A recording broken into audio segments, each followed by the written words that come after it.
La légende du basket français Florent Pietrus est venu saluer les performances du club Rambouillet Sport Basket.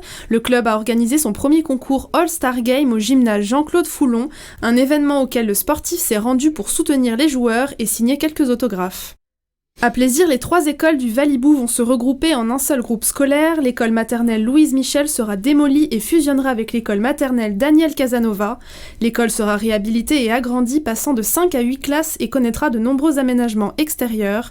L'école élémentaire Pierre Brossolette connaîtra aussi quelques changements comme la création d'une infirmerie ou d'un local de stockage. Le pôle éducatif devrait être livré en juillet 2025. Le 3 décembre dernier, l'hôpital André Mignot de Versailles a été paralysé par une cyberattaque, un événement qui avait complètement désorganisé l'établissement. 17 jours après, l'heure est à la reconstruction.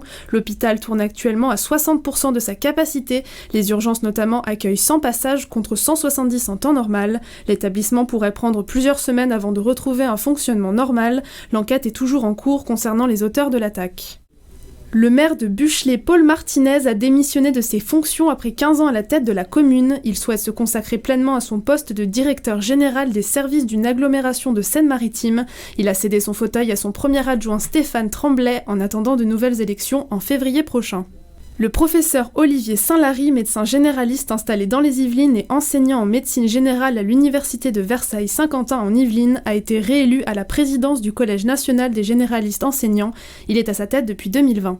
Enfin, c'est les derniers jours pour s'inscrire au festival du court-métrage des Clés du cinéma. Il ne reste que jusqu'au 31 décembre pour les réalisateurs débutants ou expérimentés qui souhaiteraient envoyer leur film. L'édition se tiendra le 12 mars prochain à l'espace Philippe Noiret. Pour postuler, envoyez votre film à l'adresse qui s'affiche en bas de l'écran.